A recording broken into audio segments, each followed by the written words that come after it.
Lebon Bharat तो झारखंड के पूर्व मुख्यमंत्री हेमंत सोरेन की अंतरिम जमानत पर सुप्रीम कोर्ट में आज भी सुनवाई होगी। मंगलवार को करीब 1.5 घंटे तक दोनों पक्ष की ओर से दलीलें दी गई। इस दौरान ईडी की ओर से अतिरिक्त सॉलिसिटर जनरल एसवी राजीव ने कहा कि चुनाव प्रचार के लिए झारखंड के पूर्व मुख्यमंत्री हेमंत सोरेन का मामला कोई आधारों पर दिल्ली के मुख्यमंत्री अरविंद केजरीवाल के मामले से अलग है। ईडी ने कहा कि सोरेन को आम चुनाव की घोषणा से काफी पहले जनवरी में ही गिरफ्तार किया गया था। इसके अलावा सोरेन के खिलाफ दाखिल अभियोजन शिकायत पर भी विशेष अदालत ने संज्ञान लिया है और इसका मतलब ये है कि उनके खिलाफ प्रथम दृष्टया मामला बनता है। ईडी ने कहा कि सोरेन गिरफ्तारी को चुनौती देते हुए जमानत की मांग भी कर रहे थे, जो एक समय में 2 घोड़ों की सवारी के समान है। सुनवाई के दौरान सुप्रीम कोर्ट ने वरिष्ठ अधिवक्ता कपिल सिब्बल से कहा कि वह अदालत को संतुष्ट करे कि लोकसभा चुनाव में प्रचार के लिए उनके मुवक्किल को अंतरिम जमानत कैसे दी जा सकती है, जबकि उनके नियमित जमानत याचिका खारिज की जा चुकी है।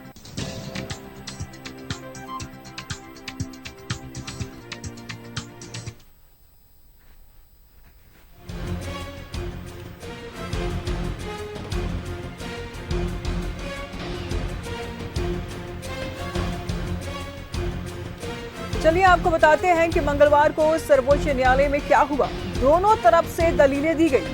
हेमंत सोरेन के वकील कपिल सिब्बल ने दलील दी, बड़गाई की जमीन हेमंत की नहीं है, यह भुईहारी जमीन है। जमीन का मालिकाना हक भी हेमंत सोरेन के पास नहीं है।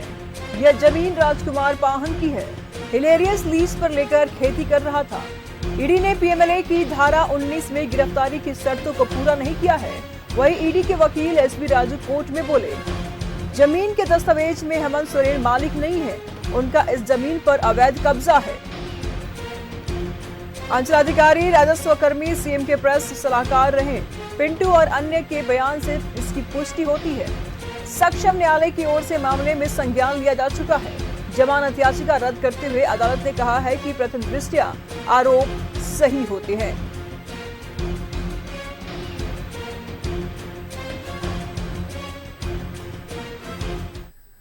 तमाम जानकारी के लिए दीपक इस वक्त हमारे साथ जुड़ चुके हैं। दीपक, लग रहा है कि पूर्व मुख्यमंत्री हेमंत सोरेन की मुश्किलें अभी आसान होते नजर नहीं आ रही हैं।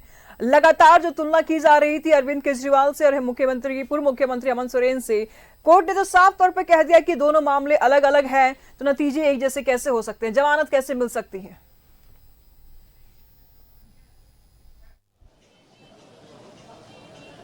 जी बिल्कुल, जमीन फर्जीवाड़ा मामले में जमीन पर कब्जा करने के आरोप में पूर्व मुख्यमंत्री हेमंत सोरेन को ईडी ने बीते 31 जनवरी को गिरफ्तार किया और जैसे ही गिरफ्तार ईडी के द्वारा किया गया तो ईडी की गिरफ्तारी को झारखंड हाई कोर्ट में पूर्व मुख्यमंत्री हेमंत सोरेन ने चुनौती दी, लेकिन झारखंड हाई कोर्ट ने पूर्व मुख्यमंत्री हेमंत सोरेन की चुनौती याचिका को खारिज कर दी। उसके बाद पूर्व मुख्यमंत्री हेमंत सोरेन ने झारखंड हाई कोर्ट के उस फैसले को सुप्रीम कोर्ट में चुनौती दी और वहाँ पे इंटरिम बेल जो है वो मांग किया है सुप्रीम कोर्ट से, जिस पर बीते 13 मई को भी सुनवाई हुई थी। ईडी ने जवाब दाखिल करने के लिए समय मांगा था।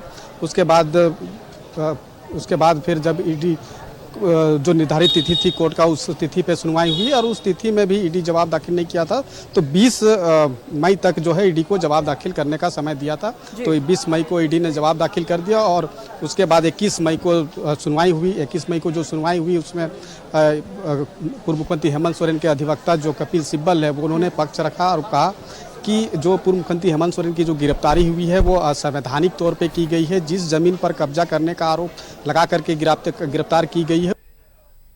जी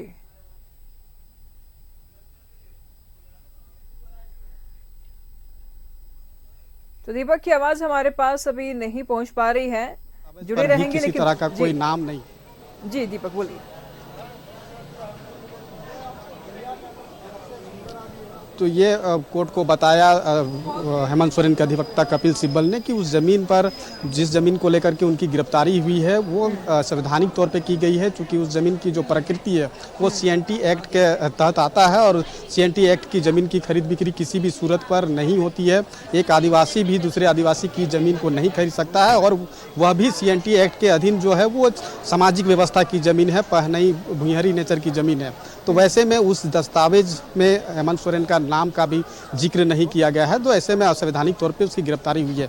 लेकिन वहीं जो एडिशनल सॉलिसिटर जनरल जो ईडी के पक्ष रख रहे थे एसवी राजू, उन्होंने इसका विरोध किया और कहा कि एक तरफ पूर्व मुख्यमंत्री हेमंत सोरेन जो है वो गिरफ्तारी को भी चुनौती देते हैं, दूसरी तरफ इंटरिम बेल की भी मांग करते हैं, तो दोनों चीज़ कैसे हो सकता है। और जो हवाला दे करके दिल्ली के मुख्यमंत्री अरविंद केजरीवाल को जिस तरीक़ा से इंटरिम बेल मिला है चुनाव प्रचार प्रसार के लिए, तो वैसे में उसका हवाला दे करके पूर्व मुख्यमंत्री हेमंत सोरेन जो है वो इंटरिम बेल की मांग नहीं कर सकता है। हालांकि कल सुनवाई अधूरा रहा, आज फिर सुनवाई के लिए तिथि निर्धारित है।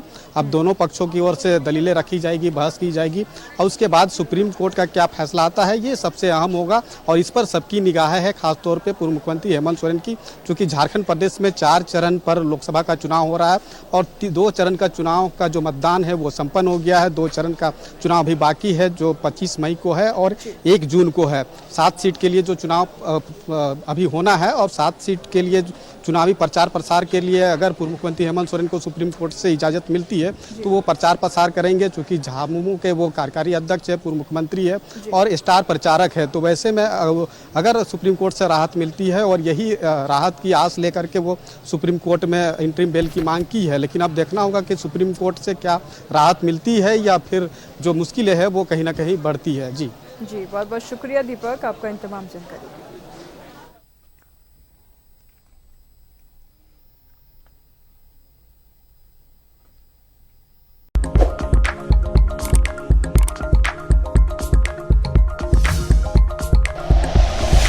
Like and share videos, subscribe करें हमारा चैनल और प्रेस करें बेल आइकॉन। न्यूज़ 11 भारत, सच है तो दिखेगा।